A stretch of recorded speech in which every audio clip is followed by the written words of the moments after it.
Halo kawan-kawan semua, salam sehat luar dalam.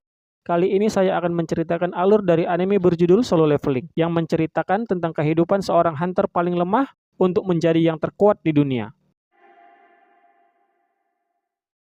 Di awal cerita, kita dibawa ke masa 3 tahun yang lalu, di mana terlihat beberapa kapal perang di sekitaran Pulau Jeju sedang mengawasi segerombolan monster yang sedang dilawan oleh sekelompok orang yang memiliki kekuatan khusus yang disebut hunter.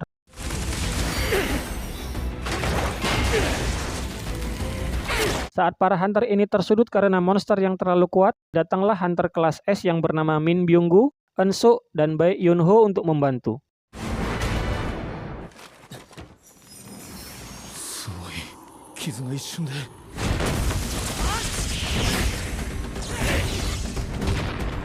Masih di Pulau Jeju, di lain tempat, terlihat juga hunter kelas S yang bernama Choi Jong-in dan para hunter lainnya yang juga berusaha untuk mengalahkan gerombolan monster semut.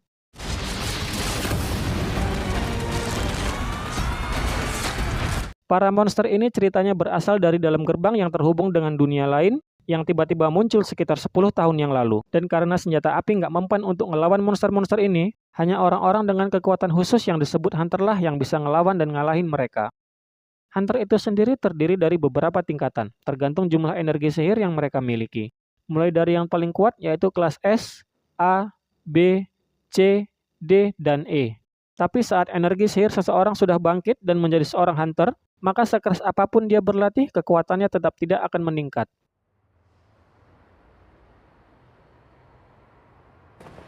Beralih ke masa sekarang, terlihat sekelompok hunter sedang bersiap untuk melakukan raid ke dalam gerbang, yaitu masuk dan mengalahkan monster yang ada supaya gerbang dapat ditutup dan menghilang. Dan juga untuk mendapatkan magic crystal yang ada di dalam dungeon dan di tubuh monster yang kemudian bisa untuk dijual. Magic crystal di sini ceritanya digunakan sebagai pengganti bahan bakar minyak karena menghasilkan energi yang bersih yang tidak mengotori atmosfer. Terlihat karakter utama kita yang bernama Sung Jinwoo, seorang hunter kelas E, bergabung dengan hunter lain untuk mengikuti raid. Sung Jinwoo ini pun langsung menjadi pusat perhatian hunter lain, bukan karena dirinya yang kuat, melainkan karena julukannya, yaitu hunter paling lemah di dunia.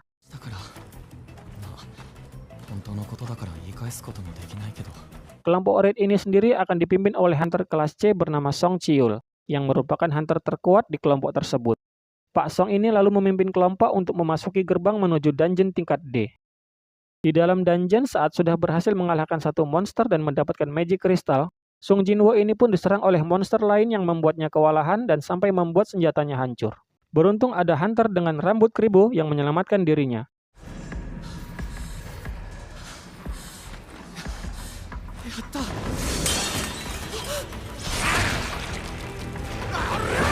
Saat lukanya sedang disembuhkan sama hunter Lee Ju-hee, hunter lain pun udah berhasil ngalahin semua monster yang tersisa, yang membuat Sung Jinwoo hanya mendapat satu magic crystal.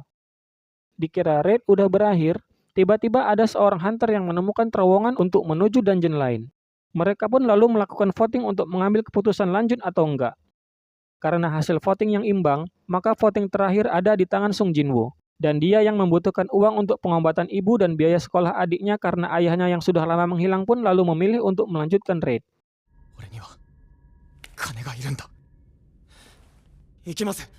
Mereka kemudian menelusuri terowongan tersebut dan masuk ke dalam dungeon yang disebut Kuil Kartenon yang dikelilingi oleh patung batu. Di dalam kuil itu sendiri terdapat 3 aturan. Yang pertama, hormati dewa. Kedua, pujilah dewa. Dan ketiga, buktikan keyakinanmu pada dewa. Mereka yang tidak menaati aturan tidak akan kembali dengan selamat.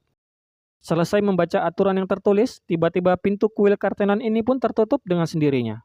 Dan saat salah satu hunter yang panik mencoba membuka pintu untuk keluar dari situ, dia pun harus koit dikampak sama patung yang menjaga pintu tersebut.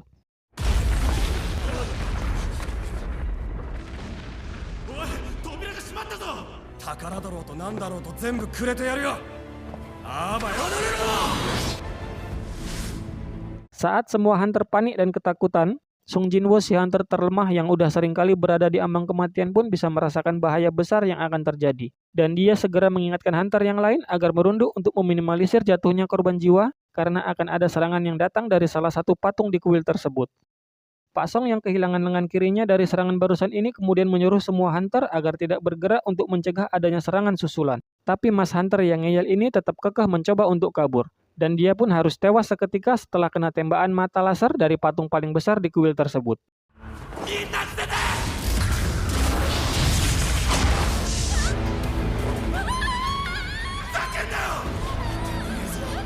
Song Jinwoo yang ingat aturan pertama di kuil tersebut pun langsung menyuruh hunter lain untuk menundukkan kepala dan menyembah patung besar yang dia anggap dewa.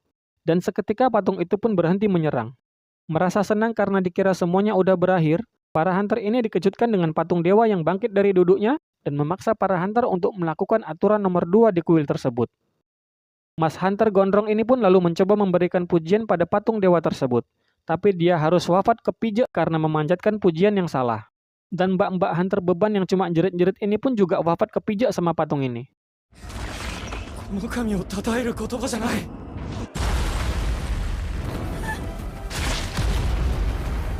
Saat mereka lari kocar-kacir, Jinwoo pun menyadari kalau pujian yang dimaksud adalah suara yang dihasilkan oleh patung yang memegang alat musik, dan menyuruh masing-masing hunter untuk berlari menuju patung yang dimaksud.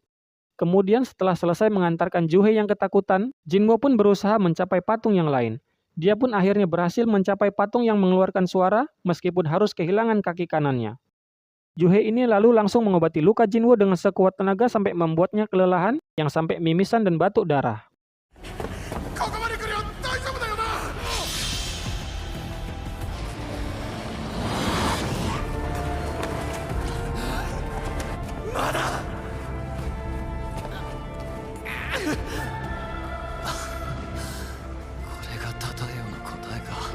Belum sempat bernafas lega, patung dewa ini lalu mengeluarkan altar pengorbanan dan para hunter pun diharuskan untuk masuk ke altar tersebut. Setelah itu pintu kuil Kartenon pun tiba-tiba terbuka dibarengi dengan patung-patung yang bergerak mendekati mereka. Jinwoo pun mengatakan jika mereka memandangi patung-patung tersebut, maka mereka akan berhenti bergerak. Dan saat api biru yang menjadi timer menghilang, maka mereka akan bisa keluar dari kuil tersebut dengan selamat. Namun para hunter yang ketakutan dan egois ini pun mulai pergi satu persatu keluar dari kuil Kartenon. Bahkan hunter Kim Sang-si ini dengan alasan keluarga dan air mata buayanya juga pergi dari kuil tersebut.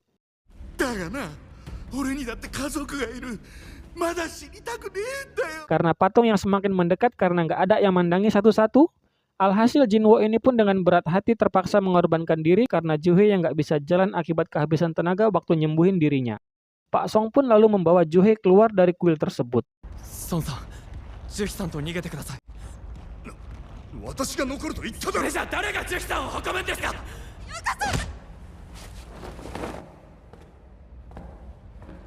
Jinwoo yang tinggal sendirian ini pun lalu dihajar habis-habisan sampai kehilangan tangan kanannya. Dan di detik-detik menjelang akhir kehidupannya, dia pun teringat dengan keluarga dan berharap memiliki kesempatan untuk tetap hidup. Tiba-tiba muncul layar notifikasi misterius seperti di dalam game yang menawarkan kesempatan hidup untuk Jinwoo. Dan dia pun tanpa pikir panjang langsung menerima tawaran tersebut. Iya dah.